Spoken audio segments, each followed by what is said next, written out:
విశాఖ భీమిలిలో శారదాపీఠానికి గత ప్రభుత్వం కేటాయించిన భూమిని 102/2లో 7.36 సెంట్ల 103లో 7.36 సెంట్ల మొత్తం 15 ఎకరాల భూమిని మంగళవారం సందర్శించిన శ్రీనివాస్ నంద సరస్వతి స్వామీజీ. జనసేన కార్పొరేటర్ మూర్తి యాదవ్, శ్రీనివాస్ నంద సరస్వతి స్వామి మాట్లాడుతూ విశాఖలోని కూతవేటు దూరంలో భీమిలి నియోజకవర్గంలో దైవ కార్యక్రమాలకు చేసుకుంటాను అని విశాఖ శారదాపీఠానికి అత్యంత విలువైన భూమిని అప్పచెప్పారు.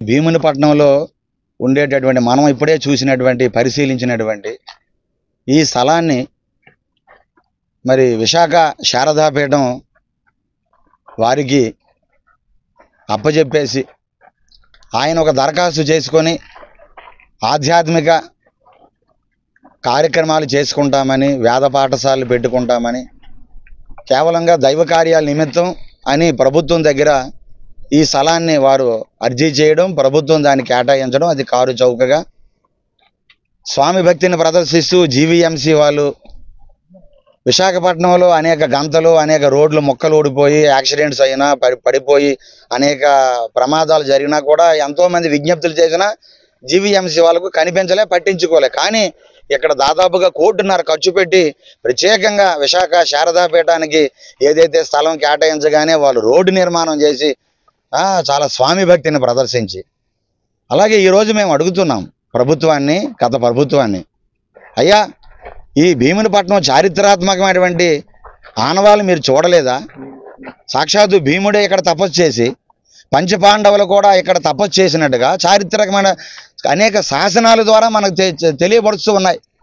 అటువంటిది పర్వతాల మీద వృక్ష సంపద ఉన్నది, వన సంపద ఉన్నది, వనమూలికలు ఉన్నాయి, ఎంతో ఆధ్యాత్మికమైనటువంటి కేంద్రం ఇది. ఇలాంటి స్థలాలు ఒక్కసారి వేరే వేరే కార్యక్రమాలు కేటాయిస్తే తర్వాత మనం తీసుకురాగలమా? అటువంటి స్థలాలు మనం పొందగలమా? కాబట్టి హిందువులకి సెంటిమెంట్గా ఉండేటటువంటి ఎక్కడైతే కొన్ని ఆధ్యాత్మిక ఆనవాళ్ళు ఉంటాయో ఆ ప్రాంతాలని ముట్టకూడదు, ఆ ప్రాంతాలని దేనికి కేటాయించకూడదు.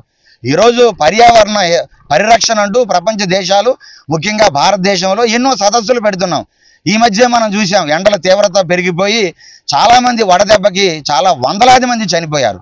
మరి ఇటువంటి ఒక పక్క ఎండ వేడిమి పెరిగిపోయి పర్యావరణానికి విఘాతం కలిగితే ఈరోజు పర్యావరణాన్నే గత ప్రభుత్వం తొంగలో తొక్కేస్తే, నాశనం చేస్తే, ప్రభుత్వం పర్యావరణాన్ని రక్షించడానికి ఒక పక్క అటవీ సంపదని, అనేక రకాల ఉద్యానవనాలు మేము పెంచుతున్నామని చెప్పి కొండల్ని నాశనం చేసి ఇలాంటి స్వరూపానంద వ్యాపారస్తులకి, ఈ శారదాపీఠ లాంటి వ్యాపార కేంద్రాలకి ఈరోజు తిరుమలలో కూడా వారు పెద్ద వ్యాపారం చేసి అక్కడ ఉండేటువంటి స్థలాలు కూడా కబ్జాలు చేసేసి వాగులు కప్పేసి ఆయనేమో గదుల వ్యాపారం, వివాహాల వ్యాపారం చేసుకుంటే, అలాంటి వ్యాపారస్తుడికి మళ్ళీ ఇక్కడ ఉండేటువంటి ఈ పరమ పవిత్రమైనటువంటి ఈ వాతావరణాన్ని నాశనం చేసి, ఇక్కడ ఉండేటువంటి వనదేవతల్ని, వన సంపదలను నాశనం చేసి ఇటువంటి స్థలాన్ని మీరు ఎలాగిస్తున్నారు? ఇలాంటి వ్యాపారస్తులకి ఎలా కట్టబెడుతున్నారు?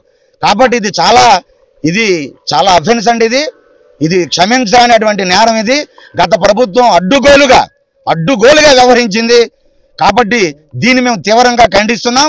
గతంలో మన ఇక్కడ ఉండేటువంటి మూర్తి యాదవ్ గారు, అలాగే చాలామంది పెద్దలు, ఇక్కడ అనేక సంస్థలు, ఇది అన్యాయం, ఈ రాష్ట్రంలో, ఈ ప్రాంతంలో, ఈ భీమునిపట్నంలో కనీసం సెంటు భూమి లేని వాళ్ళు ఎంతోమంది ఆ ఎండ కింద మగ్గిపోయి ఆ చిన్న పురిపాకల్లో మీరు చూసే ఉన్నారు. నిన్న చంద్రబాబు నాయుడు గారు, ముఖ్యమంత్రి గారు, ఒక పాకలోకి వెళ్ళి ఆయనేమో పెన్షన్ పంచినట్టుగా మనం చూసాం, మీడియాలో వారు నిన్న ఇచ్చారు.